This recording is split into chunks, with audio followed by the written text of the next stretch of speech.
I guess a lot of YouTubers are going out and snagging brand deals, but I found that if you have a core audience and it's really clear who your audience is, and my audience is like crazy clear, as long as that's clear and people want to reach that audience, as long as you put your email address or somebody's email address like on your YouTube page, a ton of brands are going to reach out to you over time. And so that's how I did it. Hey, welcome to the Video Entrepreneur Podcast powered by Uscreen.tv. This is your host, Rob Balasabas, Head of Partnerships here at Uscreen. In this episode, we have Brad Colbow joining me to talk about building an online business, as well as how he's grown his YouTube channels, one to over 600,000 subscribers, and a newer one to over 300,000 subscribers in just over a year. Brad filled the gap in the market when he built his channel around reviewing all things tech for creative people. So he is an illustrator, a graphic designer, of course a YouTuber, and a creative entrepreneur. And so this should be a really good conversation. And so without further ado, let's go meet Brad. So Brad, glad to have you on the podcast. It has been a while because I think we actually met on Clubhouse. We did. Correct me if I'm wrong. And that was like a year ago, because that was last winter, like spring, when Clubhouse was kind of hot and I was active on it. Yeah. Funny how things, kind of work out. And then we got talking about your YouTube channel, and I saw that you had this massive YouTube channel. And then I think at that time you decided, or you just recently launched your second channel, which is now over 300,000 subscribers, which is crazy. So, crazy how this all works. But before we jump into some of the questions and some of the things I wanted to chat with you about, why don't you take a couple minutes and just introduce yourself, what your channel's about, and kind of, a bit about your journey on YouTube. Yeah. So my name is Brad, and I review tech for creative professionals. And several years back, I was just kind of fiddling around on YouTube, and I found a niche, just dumb luck, basically reviewing tech from the point of view of graphic designers and illustrators and creatives in that niche. There were a lot of videos already in that niche, but they were people who might get like a drawing tablet or an iPad or something like that, and then they'd do a quick review and then they'd move on. But there was nowhere where you could like go to get reviews of people just looking at that hardware, or people talking about software updates or that sort of thing. And that kind of became my niche.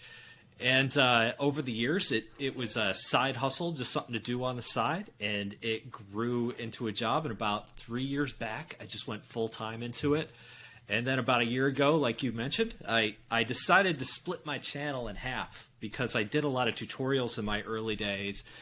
And what you tend to find on YouTube is the more you niche down in something, the more your channel grows and the more it kind of finds that audience. And what I found was I was serving two niches at once. And so I decided I got to break the channel in half, with content for learning going in one direction and content for, software and hardware and updates going in another direction. So this is now my job. This is the career. I've been doing it for,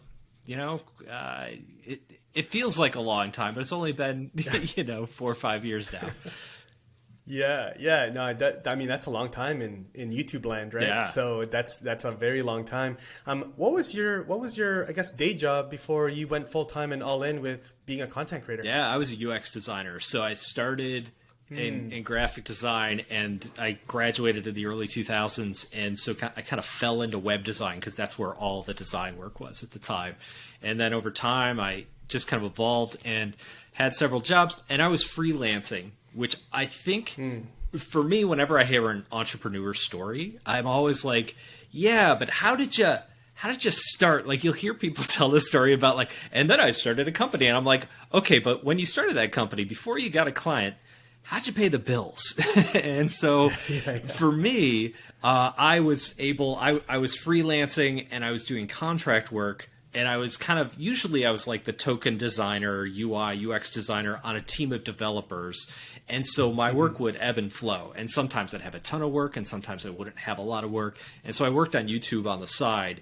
And over the course of 2 or 3 years, I built that up to the point where I said, I can take this leap now. Like, this income can't quite replace the income I had when I was freelancing. But if I can go full time on it, I have enough where I keep a, roof over my head and food on the table, and I'm good. And then I can kind of build it up over the next few months to replace my other lost income. And that's kind of how I went about it. Yeah, I really respect the entrepreneurs that make that big leap. It is a very scary and big leap. You don't mind me asking, where was your side hustle in terms of your full-time income? Was it like generating, 50%, 70, 80% of your full-time income before you made that leap? And I would just had faith that I would say it was about 60%. I had a Oh, wow. I had a number in mind. So a couple things happened that last year before I went solo or full on YouTube. I was working too hard. Like I did not have a good work-life balance that year. And so the client projects were rolling in, and especially in tech, the ad revenue you get from YouTube and the sponsorships and all that stuff, it all hits in October, November, December. Like that's where you make like the big bucks, right? And so what I decided was, as I was coming up on that time, like in August, I wound down to just one web design project that wrapped up in September. And I said, okay, what I'm going to do is I'm just going to full-time YouTube for the next 3 months, because I know I'm going to be making, 20, 30% more on YouTube in the next 3 months than I usually make. And so I know I can get away with this. Also, since I was working so hard in the months beforehand, that year, working client work and working YouTube and having that kind of passive YouTube income on the side, I was able to build up my bank account as well. And so by the time I hit the end of the year, or the beginning of, what year was it? 2019? I don't even remember the years anymore. Whatever the beginning of that year was, when things started to slow down, I thought, I'm going to just put the pedal to the metal. I've got the savings, and let's see where things go. And if I can coast through January, February, March, and get to April where things start to build up again, I think I'm going to be fine. And that's pretty much how I did it. And then, I never really looked back at that point. That's incredible. So fast forward us to now. So what does your business look like now? Sort of what does your week look like? How many videos are cranking out each week or each month?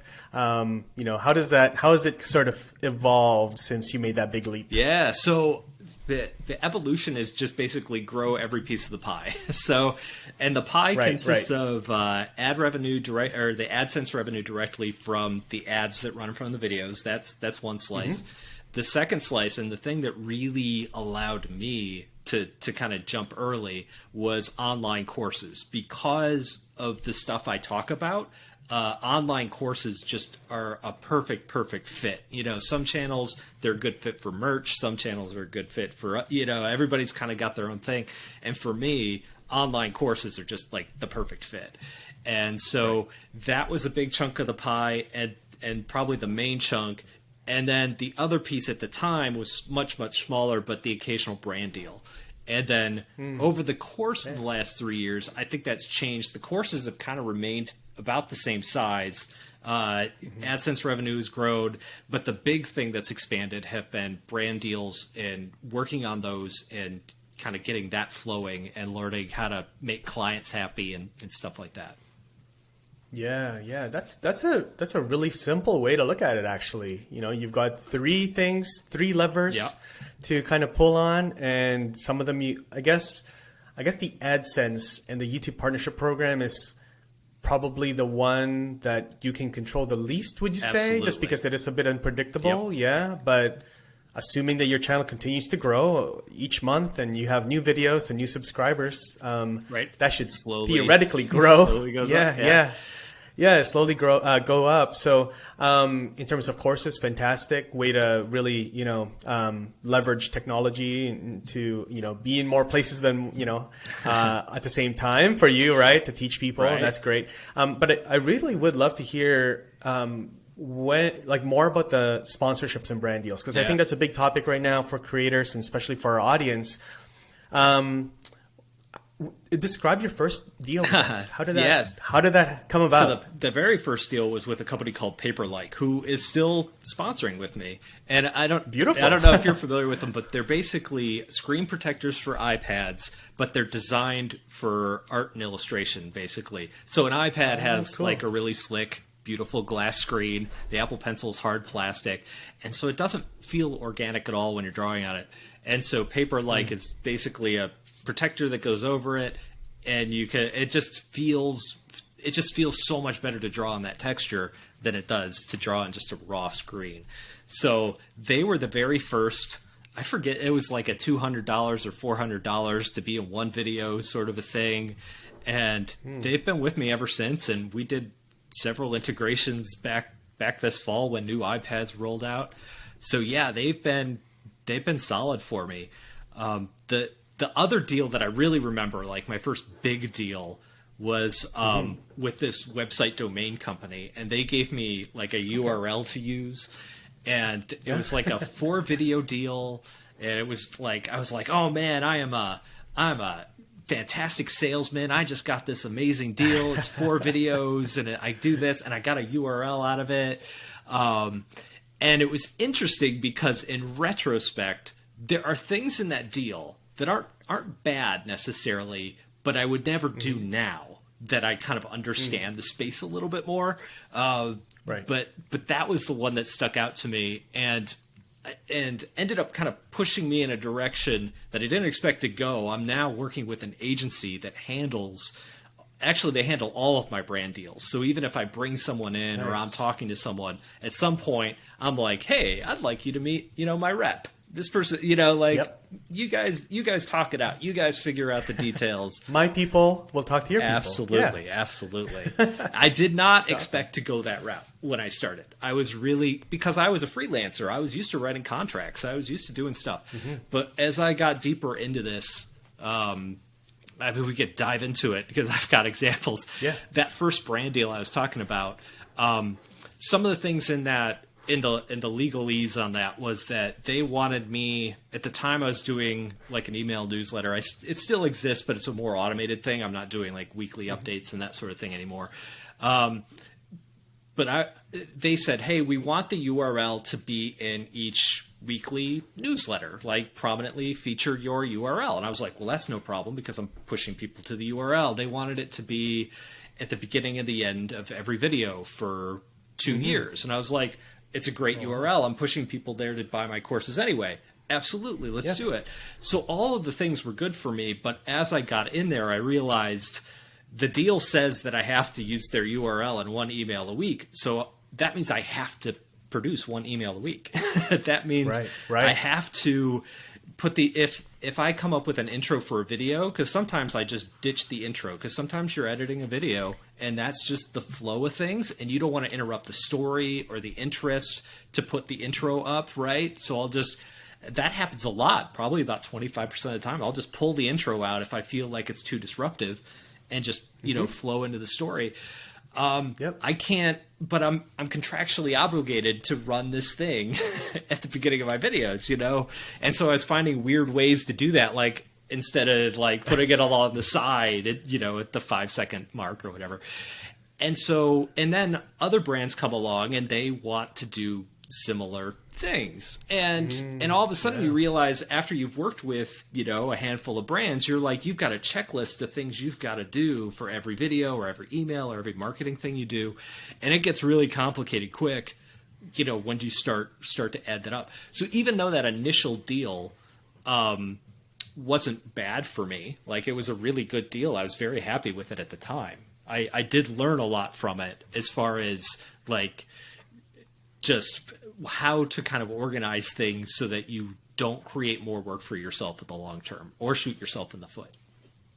Yeah. The brand deals are very lucrative, but it can be very tricky, right? There's, like you said, like I'm sure it was kind of awkward, or I mean, not awkward, but like I'm sure like when other brands are like, "Hey, we'd love to be in your intro." Yep, it's like, this is how much we would like to pay. It's like, ooh, yeah, yeah. Well, yeah. Tell us. Okay, so just kind of dig into that a bit more. At what point in your channel, like how many subscribers? Kind of describe how that looked, that snapshot of that first deal. Yeah. And also, did the brand reach out to you? Were you actively reaching out to brands for brand deals for that first one? Almost all the time the brands have reached out to me. I haven't been proactive about it. And I've talked to smaller channels, and this goes back to we were talking in the intro, and I don't know if this was recorded, but you and I met on Clubhouse last year, right?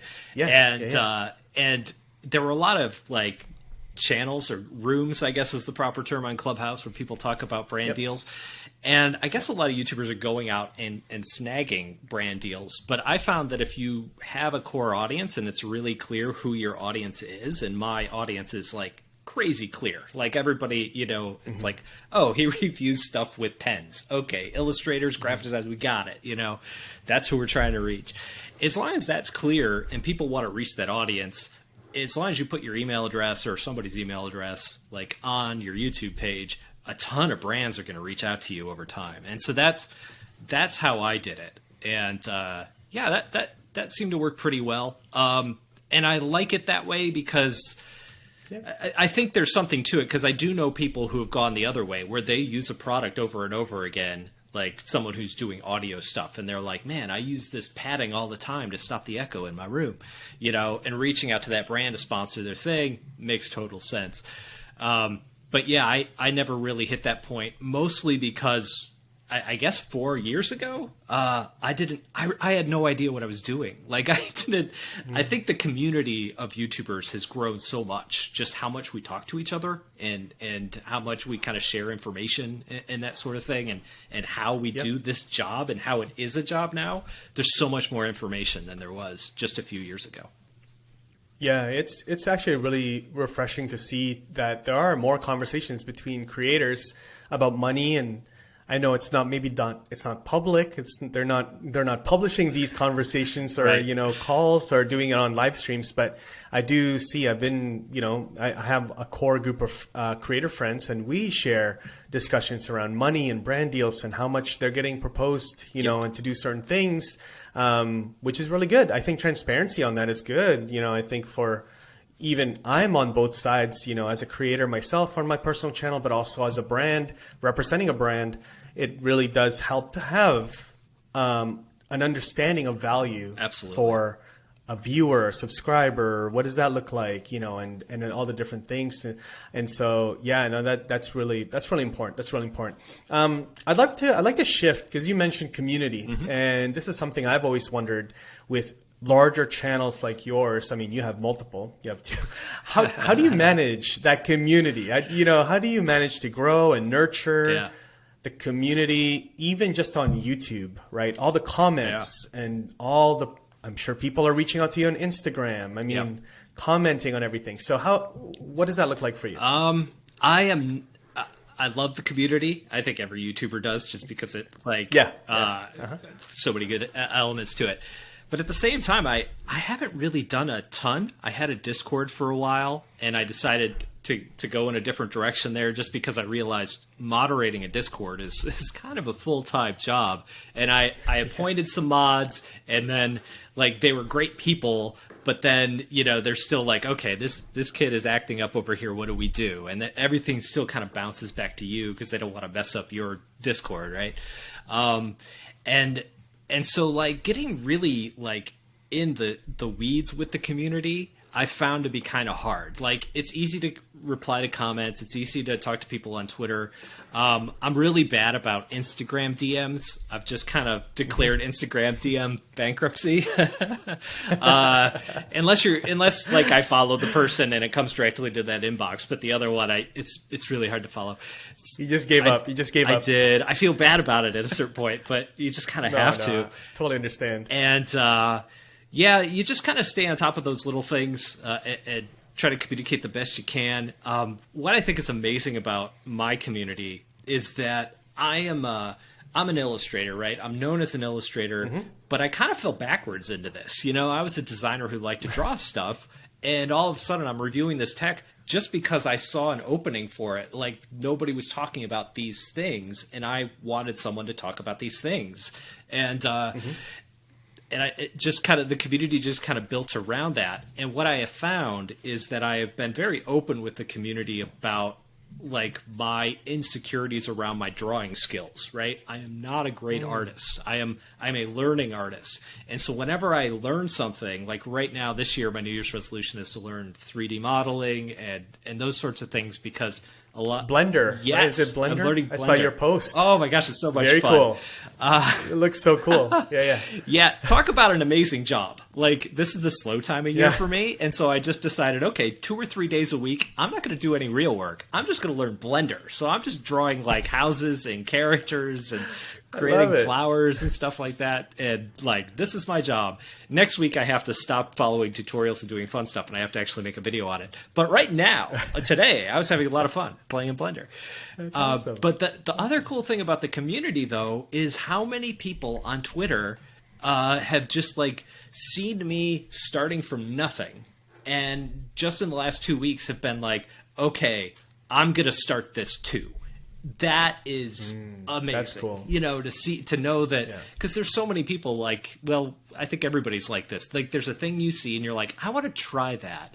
But oftentimes when you go to YouTube to find someone who's been doing it, they've been doing it for like 10 years. They're so good at it. Like, they're amazing. Yeah. But then you see someone like me who's, I have no idea about 3D, and you see me kind of jump in there. I think that inspires folks to see someone being like, I'm going to learn this. And it's kind of cool to see other people jumping in and doing the same. Yeah, no, that's great. I think that's sort of the evolution of a creator. I was talking to, I remember a conversation with another creator. His name is Dusty Porter, and he, in a podcast, he said something around, I'm going to butcher the quote, but something around like, you know, a good creator can grow subscribers, but a great creator can inspire more creators, something like that. So basically it's like, hey, like, yeah, you can learn about my stuff or get entertained, but you know, the really good creators can almost inspire more creators, right? For us to create our own channels, create our own content, and share our story. So I'm so gonna that's steal cool that. to hear. I'm gonna steal that. Yeah. I totally butchered that. So Dusty, if you're listening, I'm sure we'll find the episode. But this is good. I'd love to just really touch quickly on this. I mean, we're not even scratching. We're talking about your main channel, but your second channel that you started last year. How did you grow this to almost 330,000 subscribers at the time of this recording? Yeah.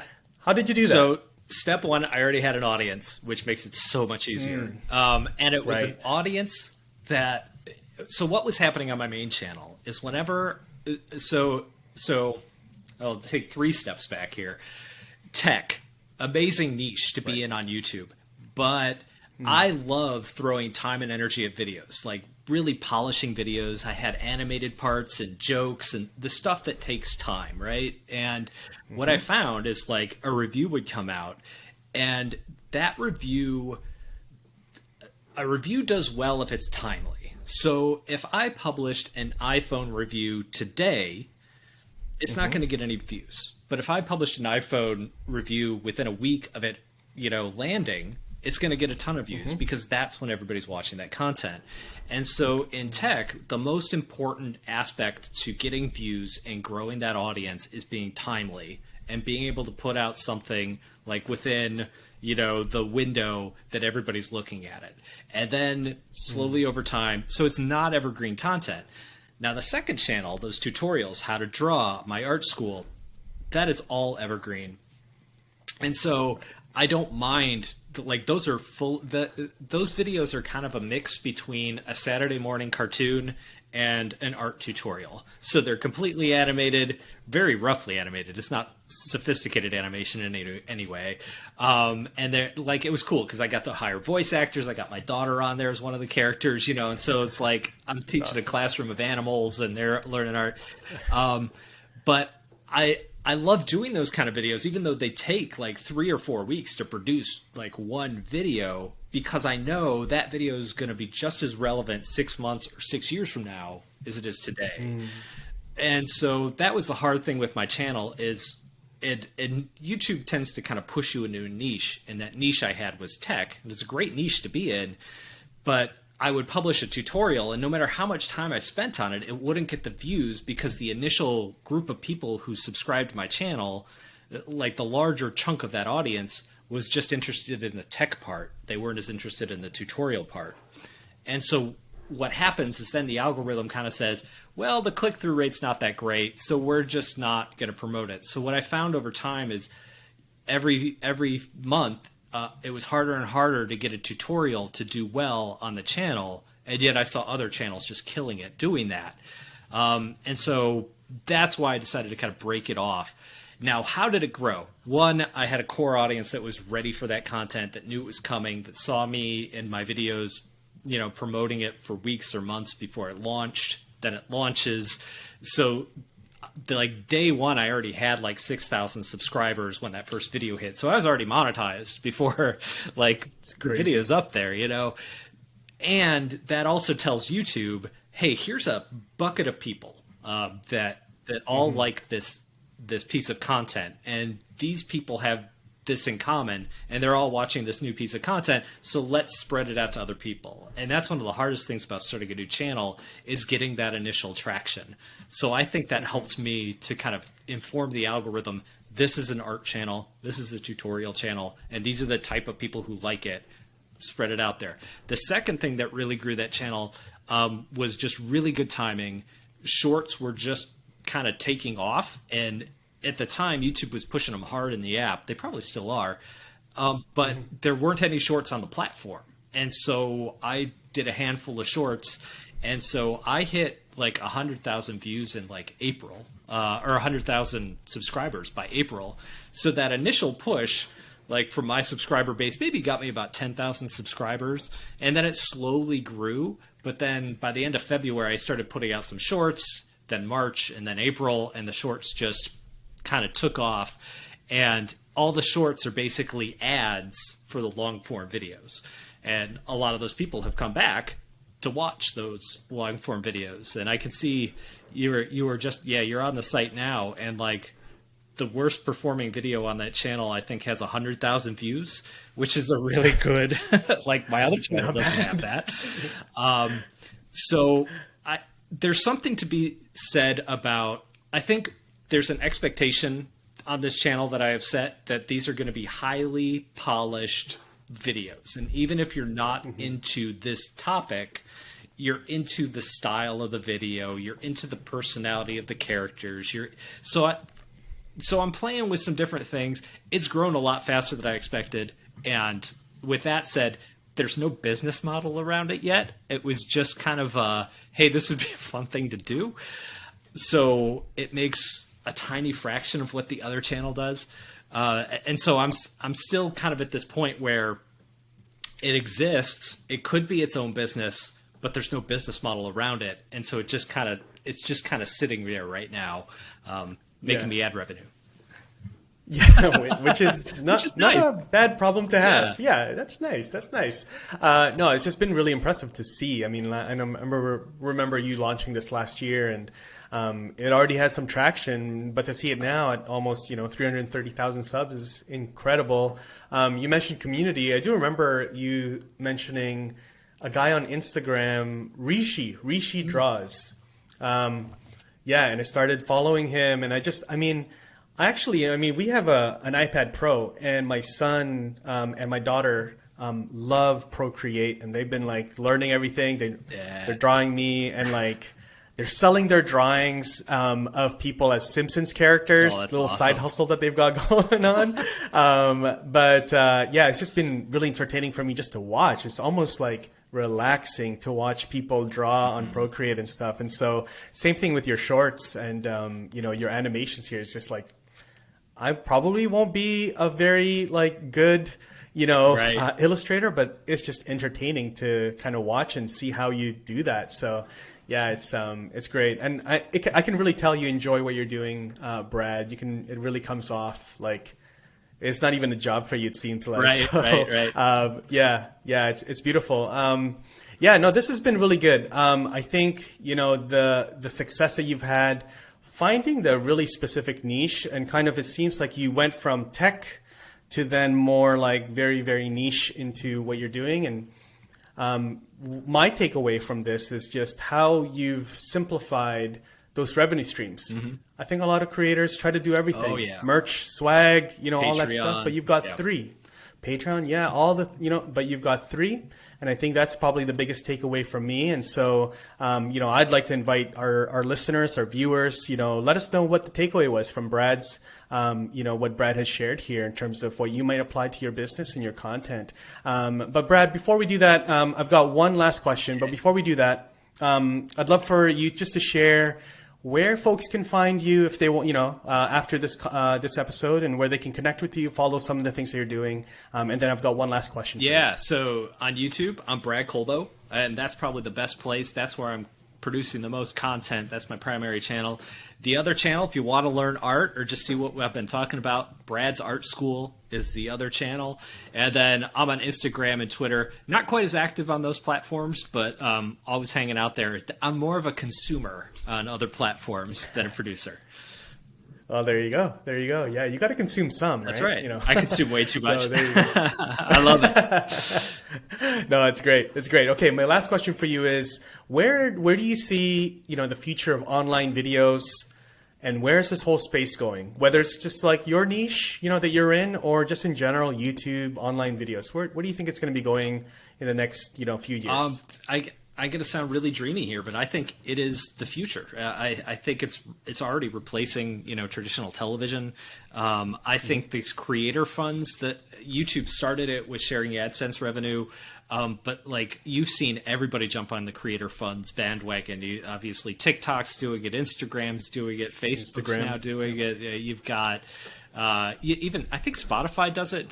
You can now do this with podcasts. People are trying to make it easier for creators to make money because they've discovered that if creators can make money on their platform, more creators will come to their platform, and the more creators on their platform, the more that will rise up. But people get, the more you do it, the better you get at it, right? And so I think this is really the future. I don't know whether TikTok's going to be as big as it is 10 years from now, or YouTube's still going to be the big thing. But as far as online video, that's the medium. It's going to be online, and it's going to be video. Yeah, it's not going anywhere. Yep. That's for sure. That's for sure. Amazing. Well, Brad, thank you so much for your time. I really enjoyed the conversation. Yeah. It's great catching up with you, and I'm so happy for all the success. Excited to see it grow even more in the coming years. Same with you. Thank you.